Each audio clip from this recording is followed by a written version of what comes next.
All right. Well, for those that don't know me, my name is Cody Maxwell, the Fannin County Extension Agent for Agriculture and Natural Resources. And then this is the second program that we have done in this Ag at Lunch series. The first one we did last Friday, and it was on establishing pastures and hay meadows with perennial forages. If you would like that, feel free to send me an email and I can send you over the link, or you can visit our YouTube channel at Fannin County Texas A&M AgriLife Extension, and you can actually see the playback of last Friday's program on there. Moving on from that program, we're going to move into something that's on our minds right now. Obviously, the ground is completely saturated here through North Texas and southern Oklahoma and many parts of the state at this time.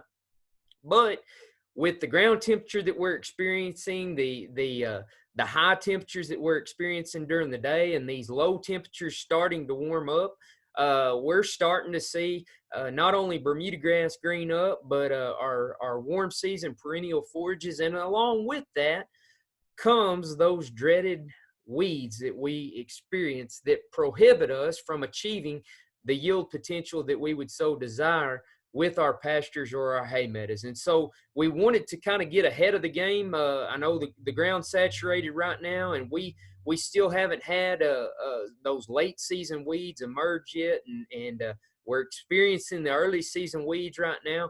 But we wanted to talk about this and show you some photos to help you with your identification practices. And then also we've got recommendations through here that will show you the herbicides that are going to be listed for control on the different types of broadleaf weeds that we'll go through here. So just want to talk about first weed identification and control. The biggest thing why we stress controlling weeds so much is because it prohibits us or prevents us from achieving the yield potential that we would like to get with our warm season perennial forages. That picture right there, we'll talk about it here in a minute, but that's actually woolly croton. Many of you around the county know it as goatweed or doveweed. But when we talk about the tap roots on some of these, many of these broadleaf weeds, these warm season broadleaf weeds that we're dealing with, have a tap root that's about nearly as big around as a quarter and about 2 to 3 inches long. And so whenever we look at that down below the ground, it's actually taking away the moisture and nutrients from our desirables that are out there. Many of these late season weeds that we'll talk about today, they tend to thrive more in drought-like conditions. And so when we think of July, August, September, whenever we're getting really hot, whenever we're lacking that soil moisture for these warm season perennials to continue to move on, these broadleaf weeds are thriving during that time. When you're in a grazing or a hay situation, there's no benefit to having these broadleaf weeds around. We can talk about the other end of the spectrum, which we're not going to refer to in today's presentation. There are some benefits to them from a wildlife management standpoint. However, for this presentation, with focusing on grazing potential and yield potential for hay harvest, there's no benefit whatsoever with these broadleaf weeds. It is the limiting factor for you reaching your potential. And so what we'd like to accomplish during this is that we hopefully can help you to properly identify the weeds that you dealt with last year. Hopefully some of them ring a bell and you recognize some of these pictures, and then we implement some control for this year. Timing of application is going to be critical. All of these photos that I will show you in the presentation today are going to be mature photos of these plants. Our most critical timing to control these is going to be when they're about 2 to 4 inches high. Sometimes due to the soil moisture, due to the weather that we experience, where we may not be able to control them until they get up at 6 or 8 inches high, given the conditions that we've dealt with over the last few springs here in the North Texas area. So timing of the herbicide application is going to be critical for you. Another thing to think about before we get into identifying some of these weeds is that some of these pesticides actually require a license. There's going to be non-restricted use pesticides that don't require a license, and then there's going to be restricted use or state limited use pesticides that you'll have to have a license for. And so then that breaks it down a little bit further. We have private applicators and commercial applicators. If you're looking at applying some of these restricted use pesticides and you have a private applicator license, you'll be able to purchase those and apply those. If not, if you see something on some of these slides that is a restricted use pesticide, but yet you don't have a license, we've got a list of commercial applicators here at the Fannin County Extension Office that we would be happy to provide you with. They're just people that have simply asked to be on our list, and so none of them come with a recommendation or anything. It's just a list that we'll graciously provide you with if you're looking for some commercial applicators to come and spray your pastures or hay meadows. One thing that I'll mention along these lines of the private applicators at this point, if any of you are looking at getting a private applicator license, right now at this point, we're restricted with face-to-face contact through Texas A&M AgriLife Extension, and so we're not able to provide you with those group in-person trainings at this time. However, there is an online training that you can take, and if any of you would like to get a private applicator's license at this point, feel free to email me and we can get that online training video over to you. The only downside to it is that the testing centers are closed at this time, and so due to the COVID-19, so even though you get trained, you won't be able to get the testing until the testing centers open back up. All right, let's get into what all of you are on here for, and that's the identifying these weeds and then understanding what methods you can use to implement on here. Will mention, I think he's on here without scrolling through the participant list, but I'd like to, as we get through this presentation, Dr. Chad Cummins with Corteva Agrisciences, I believe he's on here with us today, but I'd like to have him talk about once we get done with this presentation, have him talk about a new herbicide that they have come out with Corteva. So we'll start here with woolly croton. As we said a while ago, many of you in the county know it as goatweed or doveweed. It is an annual, and boy, when we get into July, August, September, these pictures that you're looking at, this time frame is going to be right around about the latter part of August. And so as you can see in the bottom picture there on your screen, you don't see any grass around. It's simply all woolly croton. The goatweed that you see there, as I mentioned a while ago, the taproot on this particular broadleaf weed is going to be in between probably about a dime and a quarter size, and the length of it is going to be about 3 inches long. And many of you that have dealt with this weed, you'll notice that it's usually bare dirt that you'll find underneath the canopy layer of this weed. You get a complete coverage of it, and you won't have any of your desirable grasses out there, perennial forages such as Bermuda grass or your native grasses, if you get a complete coverage of this. In experience with this weed, it's extremely easy to control. I've got a list of herbicides there for you.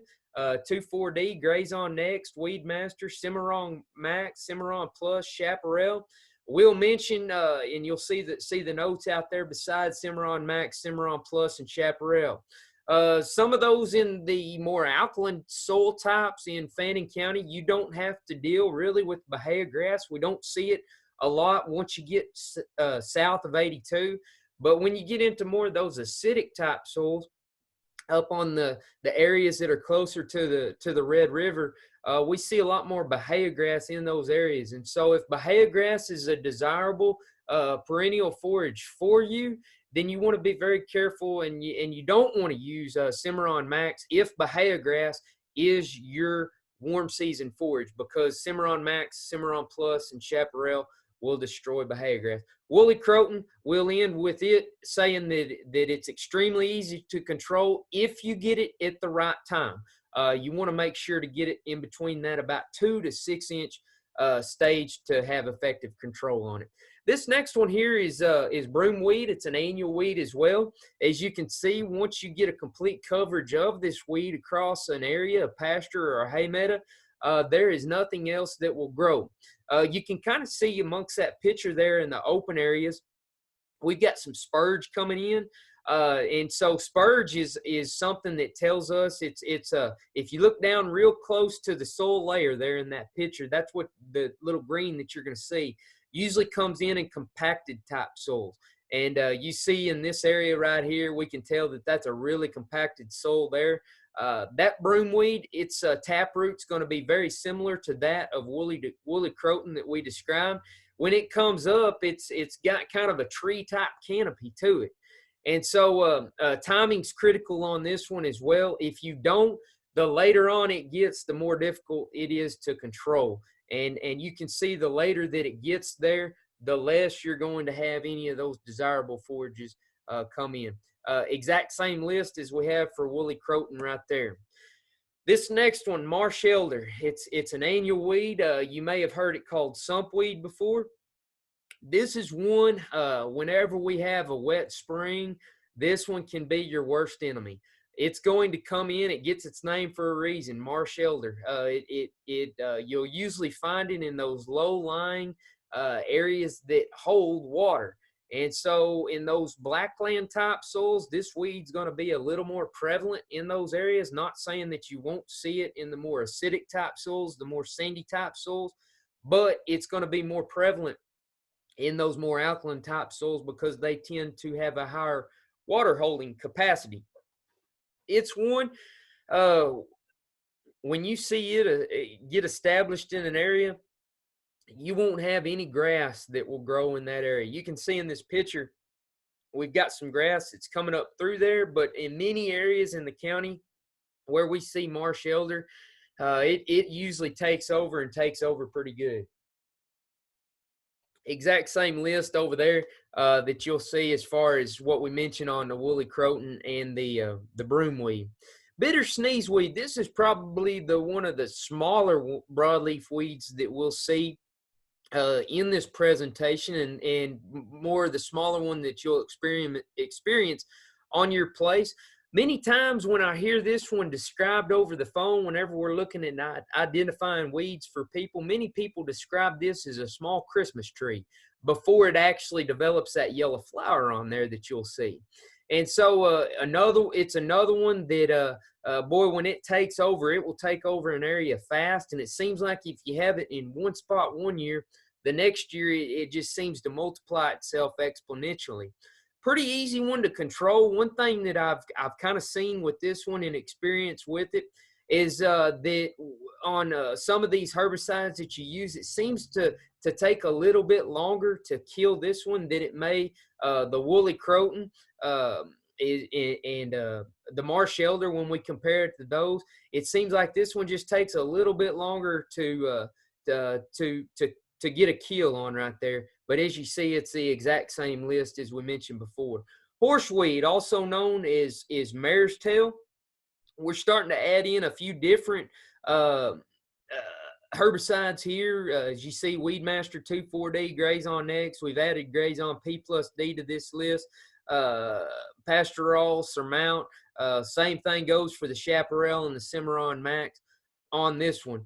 This is going to be a more upright plant. You can kind of see is in its development there that you've got a little bit more Bermuda grass around that area. However, nonetheless, this one also seems that it's just a little bit tougher to kill as compared to the marsh elder, the woolly croton. But nonetheless, definitely one that can cause us some problems. This is a big one right here. Whenever we look all around our county, this is one that we see come up in many different areas. And as you can see right there, it's a perennial weed. And we've taken 2,4-D off the list on this. One thing I'll make note of, I probably should have mentioned this a little earlier on in the presentation, but when it comes to controlling weeds, if the weed is not on the label, then it's not listed for control on there. And so sometimes we'll get people that will question or that will ask, hey, I had this particular weed in my pasture. I used this particular type of herbicide and it didn't work. Well, when we go back and look on the label on that herbicide, it doesn't have that weed listed on there. And so I just use 2,4-D as an example on a western ragweed. If you've got western ragweed in your pasture or your hay meadow, and you go out there and you apply 2,4-D on it, probably all you're going to get is a burn, and then you're going to get a greenback up that will take place after that. So very, very important to make sure that you always look on the label. If you've got a weed in your pasture that you know what it is, or you don't know what it is, feel free to email that over. I don't mind taking a look at the label for you just to make sure that it's on there. That way you get the most bang for your buck out of those herbicides that you're going to use. So very important here. We've kind of switched gears to a perennial weed category, and if you're not using these specified ones that are recommended, and it's not listed on the label of a herbicide, then it's not going to be effective in your control. And essentially, you basically just waste your money on that. Moving into silverleaf nightshade here, perennial weed, it in Carolina horse nettle, which will be the next one. These are some of our more earlier emerging weeds that you'll see. Don't be surprised if you see this one emerging already. If you don't see it emerging, you'll probably see it here pretty quick. And so these usually come out a little bit earlier. These are our tougher ones to kill as well. As you can see, 2,4-D is not on the list on this. If you do happen to use 2,4-D on this, all you're going to get is a burn. It's not going to get a kill on there. And so it'll green back up and come back out. Weed Master, Graze On Next, Graze On P plus D, Pastoral Surmount, and Chaparral Cimarron Max. We've added Pasture in on this one. Something to note on Pasture, you'll see it come up here in a little bit whenever we talk about the Sandbur. But on Bermuda grass pastures, you're going to get about a 30-day setback from Pasture. Very effective herbicide. However, you're going to get about a 30-day setback on that Bermuda grass. So if you're going to be using Pasture, pretty important to get that out early before we get into the actively growing season for our Bermuda grass pastures. Silverleaf nightshade, again, it's a very problematic weed. We see it in many different areas across the county, Fannin County, the North Texas area. Then we move into Carolina horse nettle. It's similar to the silverleaf nightshade. We deal with some toxicity issues on both of these. On the silverleaf nightshade, I didn't have it on there. Deal with some toxicity issues with horses on that one. So it's important if you have these to make sure that you try to control them. If you notice on the stem of this plant, you can see some thorns that are forming on there. So once it gets to a mature state, nothing really likes being around this anyways because of the thorns that are on there. Important to control it. Same list that we saw for the silverleaf nightshade. Honey locust. This is one that you can see in the cluster of the three pictures there. The top left one is a mature honey locust tree. We can see it start out very, very small in a pasture or a hay meadow, small to the extent of only about 6 inches to a foot high.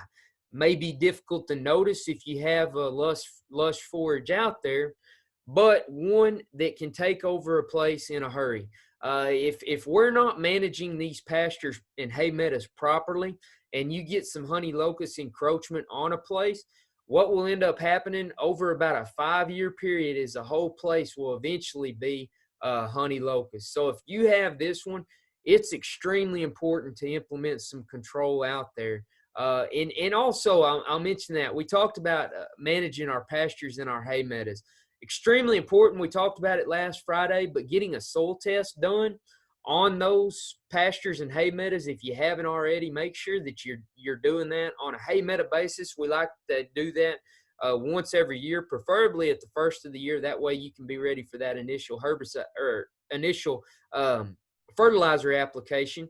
In a grazing situation, once about every 2 to 3 years.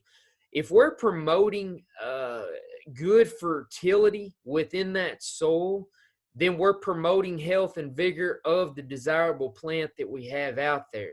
If we can get a coverage of of our desirable forage out there, the Bermuda grass, the hay grass, or if we're using annuals, whatever it may be, If we can get a nice coverage out there, it makes it very difficult for these plants, these broadleaf weeds, these undesirables to come up through there.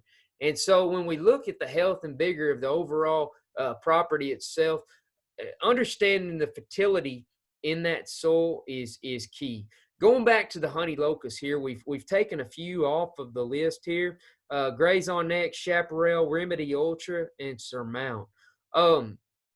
Timing of control on this one. This is where we're going to change things up just a little bit, specifically talking about the honey locust here. You heard me mention a while ago about the 2 to 4 inches high, some up to 6 inches high on the timing of the application. This is going to be one once we start seeing it leaf out, and we're doing so now. Many things that you'll see is usually an application around May, and so that's going to be our spring application.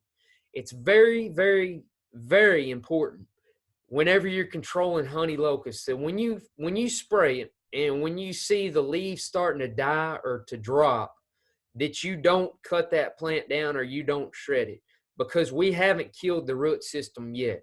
If you're making a spring application on honey locusts, you want to make sure let that plant stand until next spring, so spring 2021, before you do anything with that plant, whether it be cutting it down or shredding it down. The other opportunity that we have on honey locusts that we don't on some of our other weeds that we deal with, or our problematic weeds, is that we can actually do a fall application or late summer application on this. What happens during that time is we're having those nutrients go back down to the root system, the moisture go back down to the root system.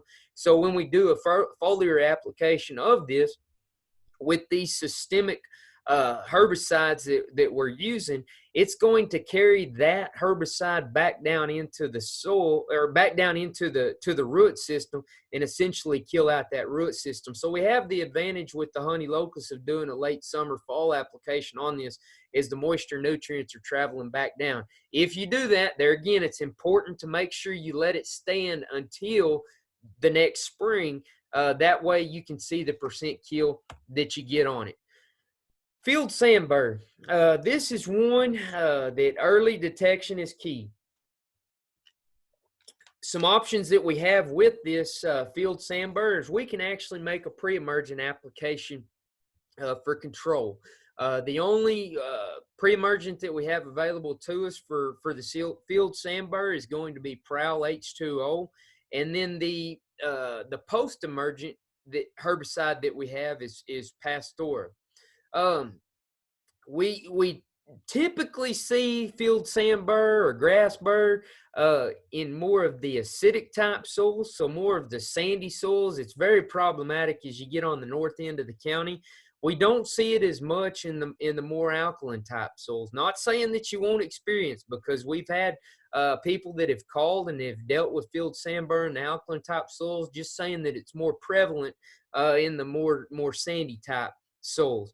Again, early detection's key. You can see as it's coming up right there in that top left-hand picture, looks similar to Bermuda grass as it's emerging. And so this would be the point in which we would want to go in there and control it with that post-emerge herbicide Pasture. But you do have the option on the field Sandbur to use the pre-emergent and then follow up with the post-emerge if any happen to break through that pre-emerge layer. You can control them with the post-emerge, which may bring up the question. You may be sitting there wondering, well, do I have any options as far as the pre-emerge on any of these other broadleaf weeds that you've mentioned?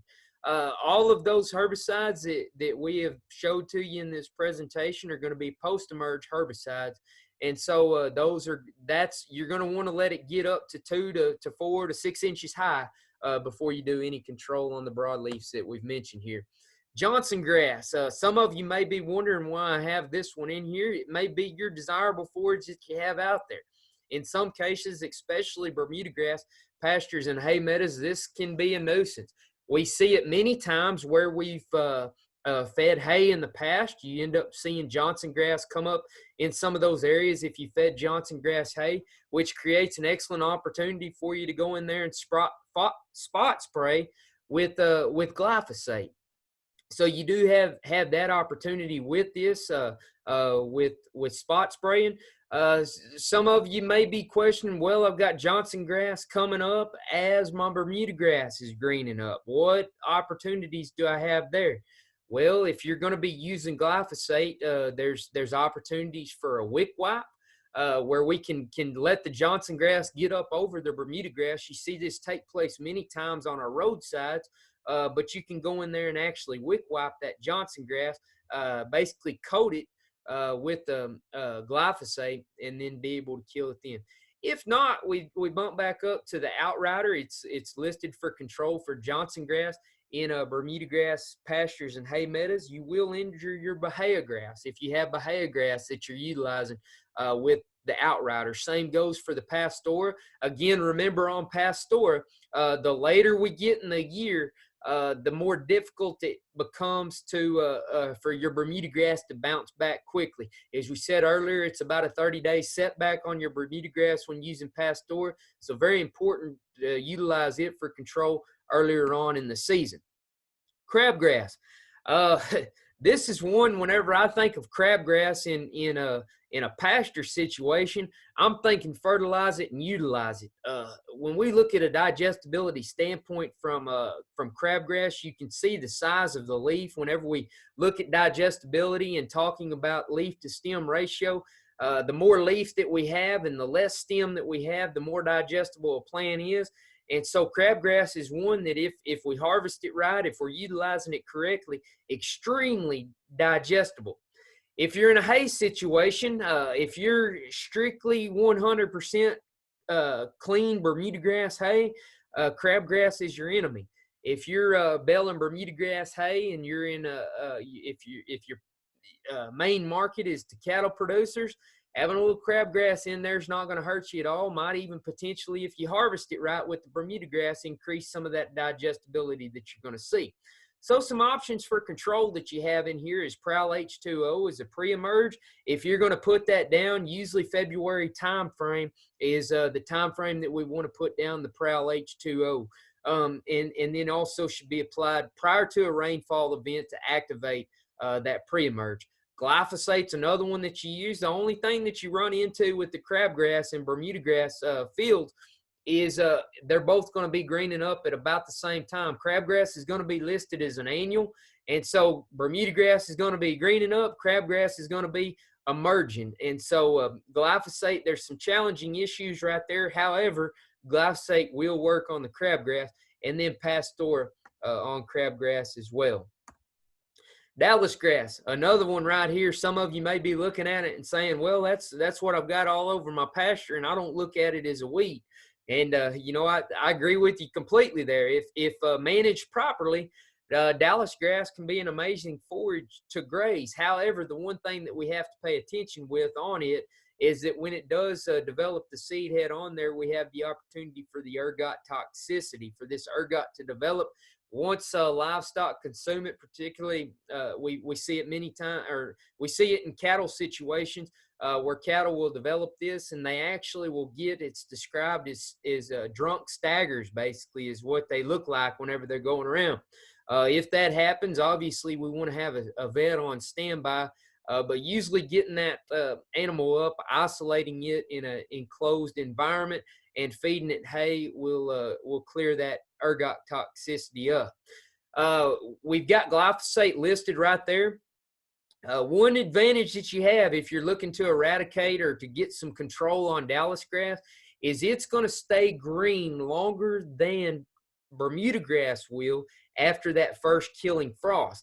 And so you can come in there about 3 weeks after that first killing frost, you're still going to have Dallis grass green, do a glyphosate application, and you can get a kill on it there. Not saying it will be a complete kill, but it's really the only option as far as looking at a herbicide approach on Dallis grass. It's really the only thing that we have listed right now is glyphosate, which during the growing season, it creates some challenges for us because it's growing at the same time as Bermuda grass and other native and the native forages that we have as well.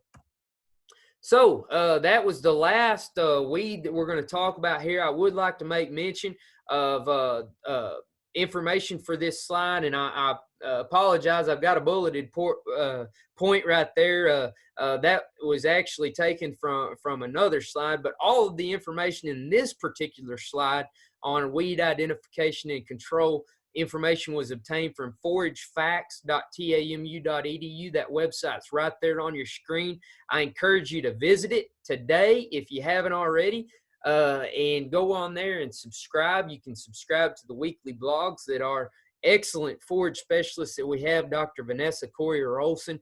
She does a great job of maintaining that website, keeps a lot of great information on there. So I encourage you to visit that website. There's all of my contact information right there.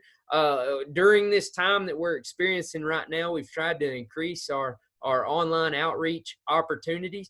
And so these are existing ones that we have on there. And so if you haven't liked those already, I encourage you to go to Facebook, type in Fannin County-Texas A&M AgriLife Extension, and that will be our page. Go on there, like it.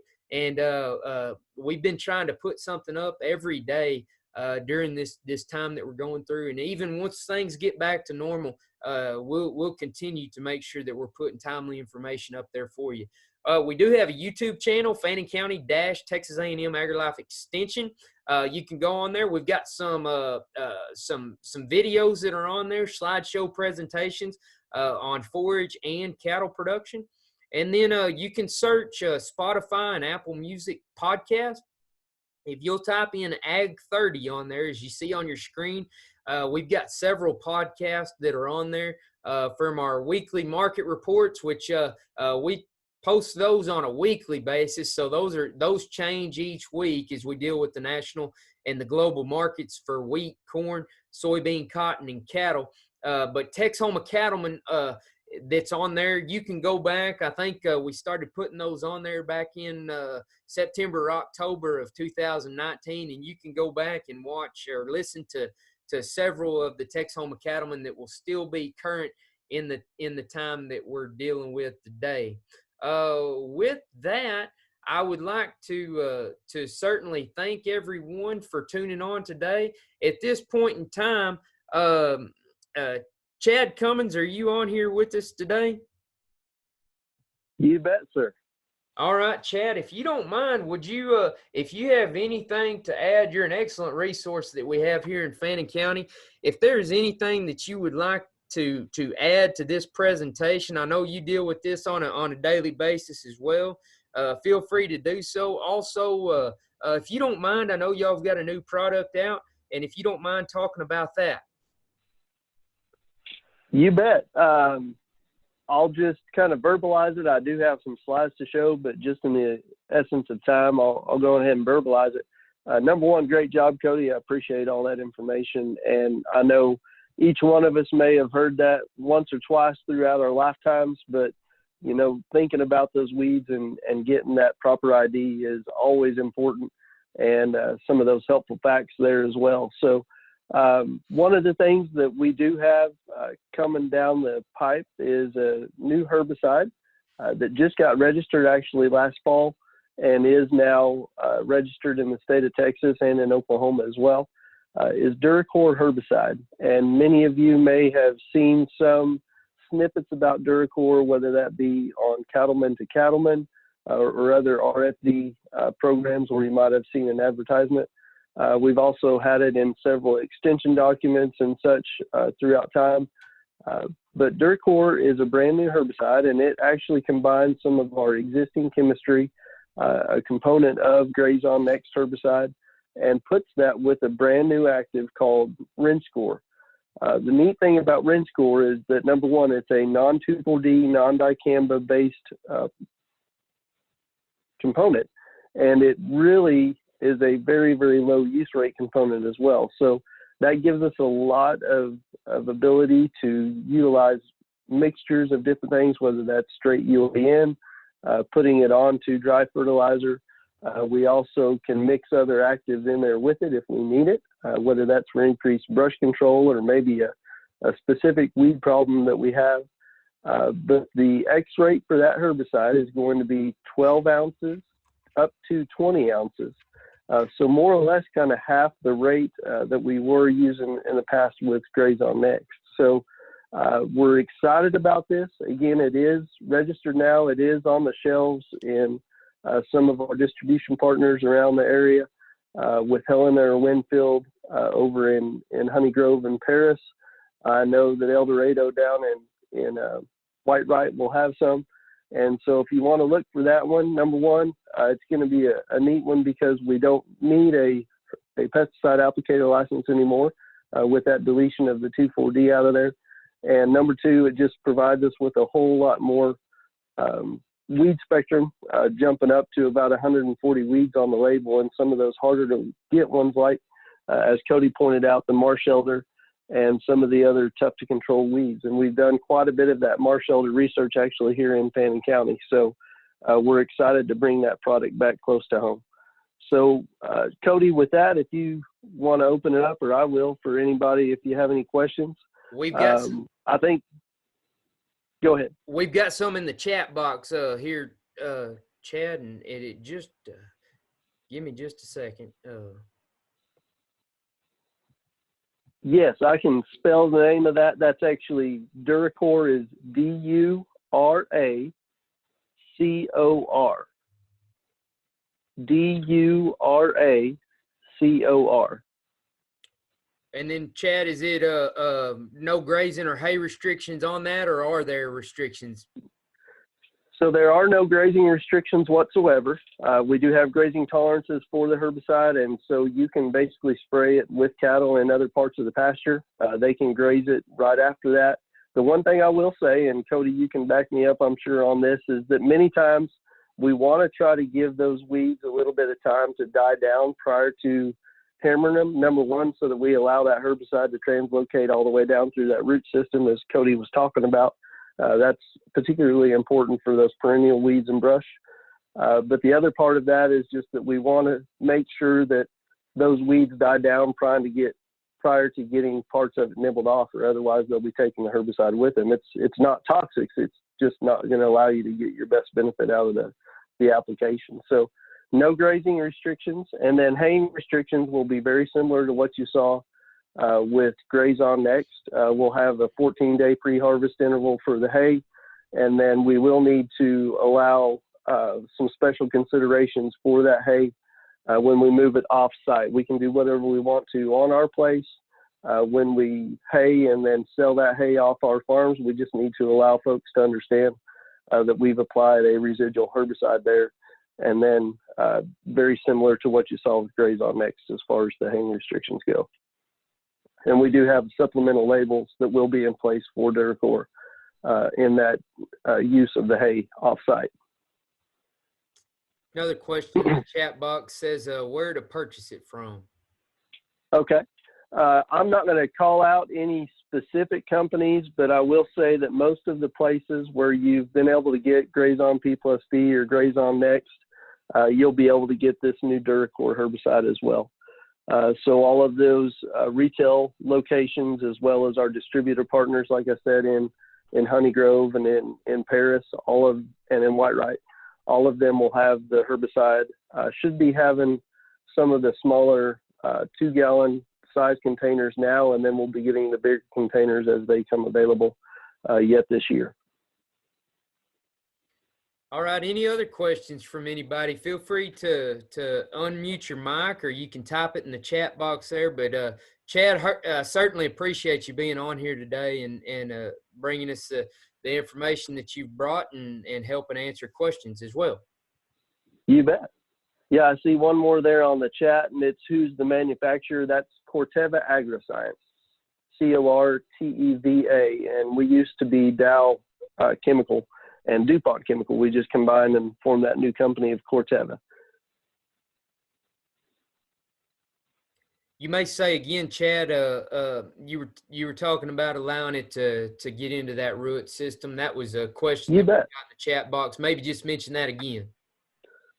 You bet. So really, we want to make sure that we have the ability to get that herbicide all the way through the plant. And whether that's with an annual weed like the doveweed or the croton, or a perennial weed like some of your nightshade families, the horse nettles and the silverleaf nightshade, if we take the top of that plant off right after we spray it, there is the potential there that a lot of that herbicide will be taken with the grazing animal.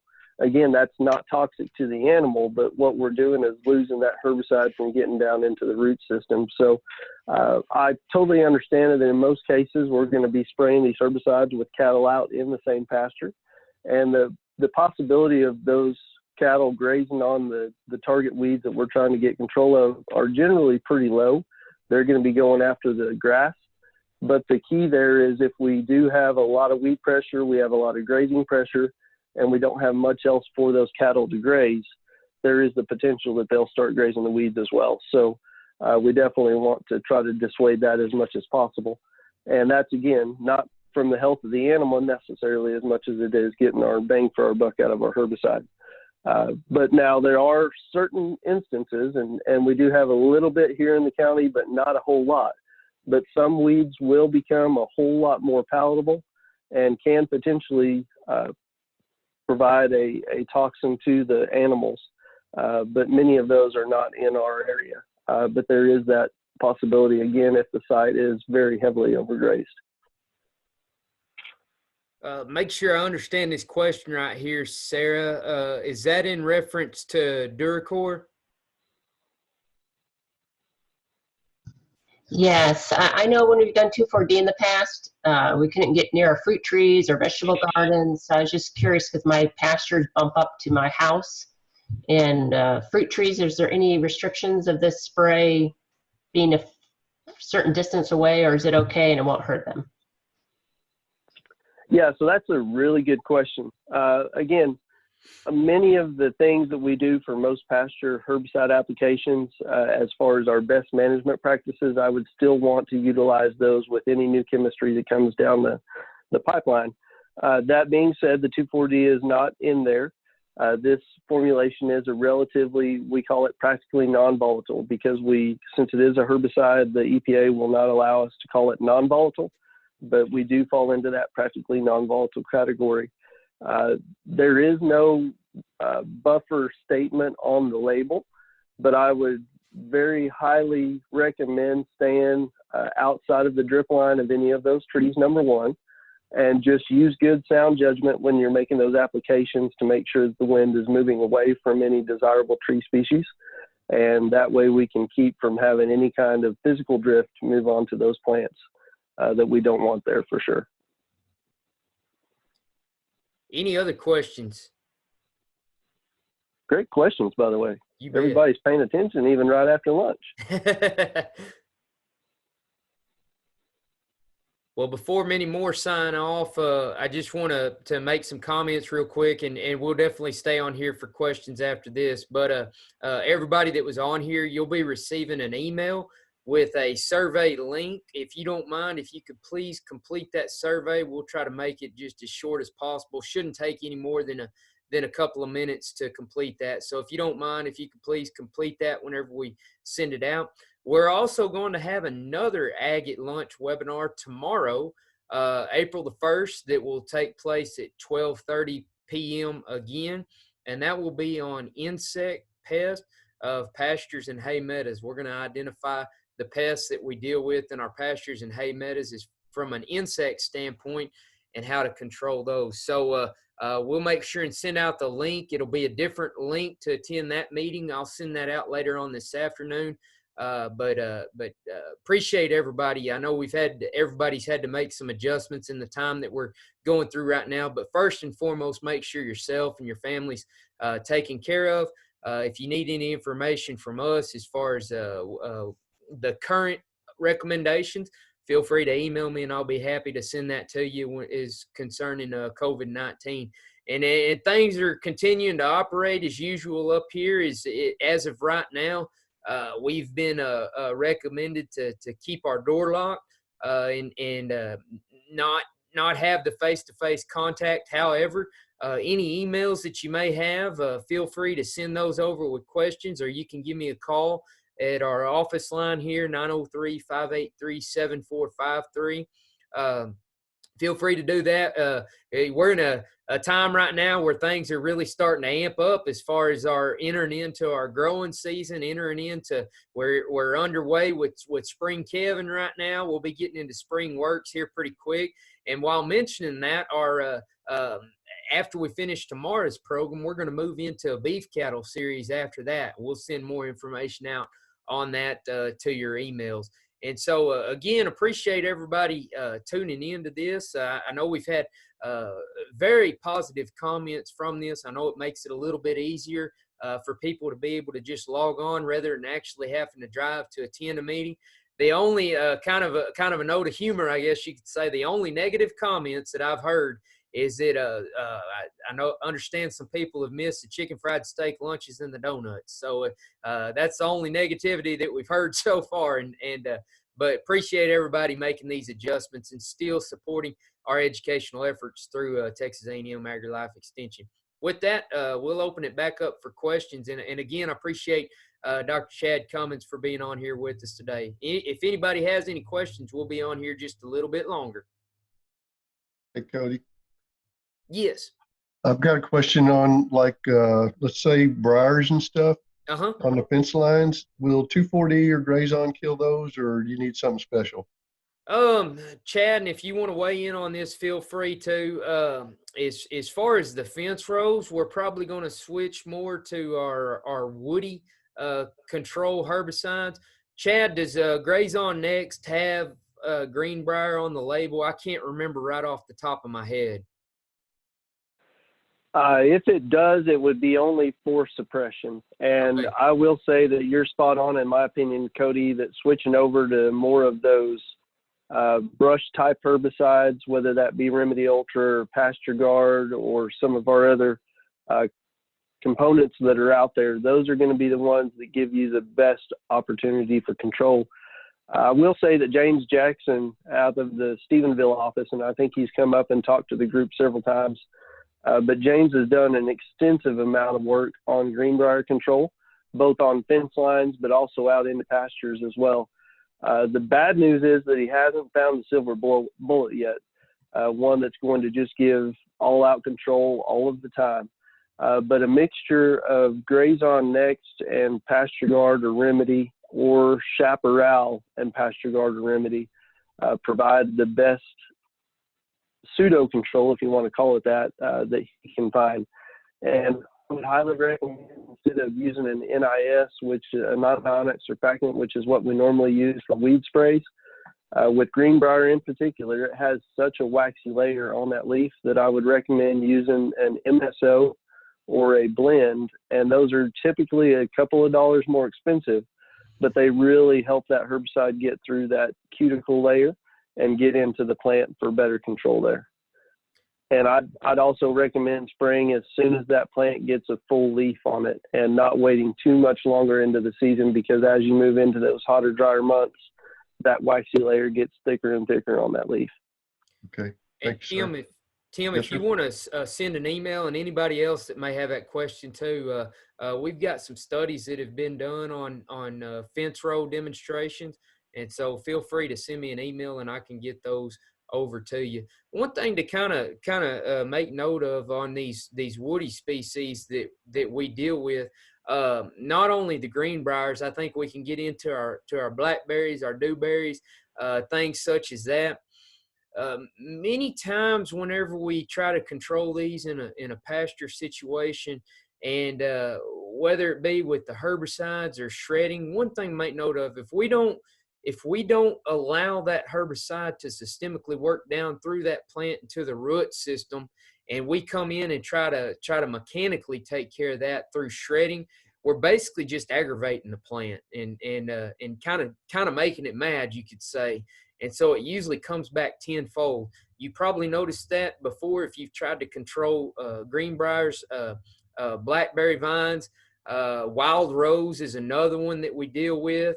And then go back to that honey locust. Anytime you try to shred those, you're actually making the situation worse. So we like to implement those herbicide options for control during those situations. Allow that plant to stand, allow that herbicide to work through that plant and get an effective kill on it. But we've got some demonstrations that have been done through Extension that would be happy to provide any of you with. Chad, I want to go back to the chat box here. We've had a question that's come up. Best time to spray Duracor? Yeah, so Duracor is going to be very similar to Grazon Next or your Cimarron type products in the application timing. That's going to differ depending on what your target weed species is. But if you're just going after general weed control, just a lot of our summer annual weeds, many of those are in the sunflower family, just your normal weed spectrum. Most of the time that's going to be in like a May, late April to early June type timing.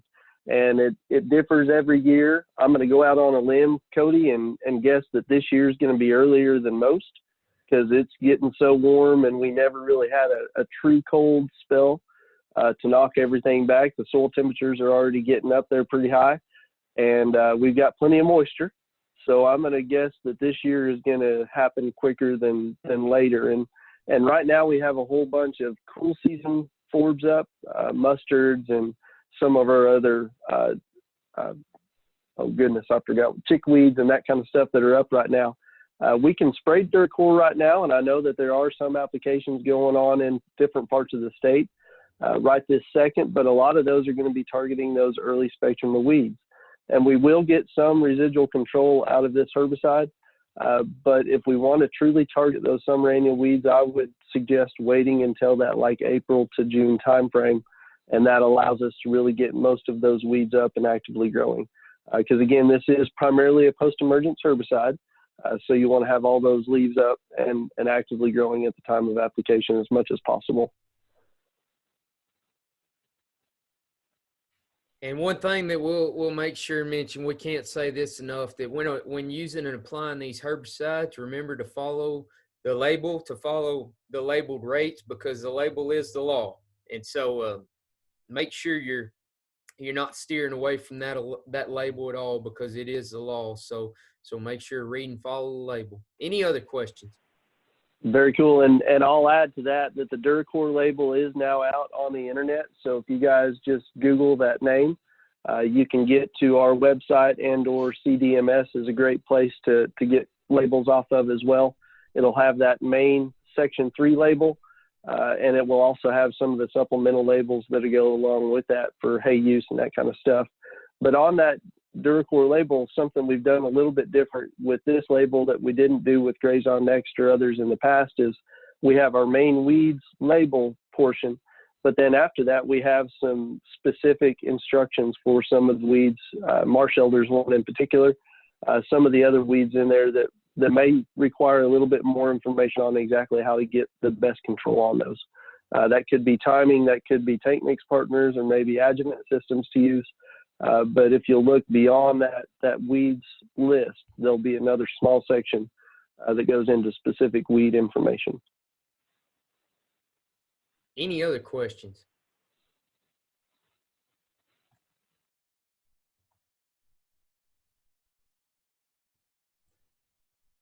All right. Well, if not, appreciate everybody tuning in to this today.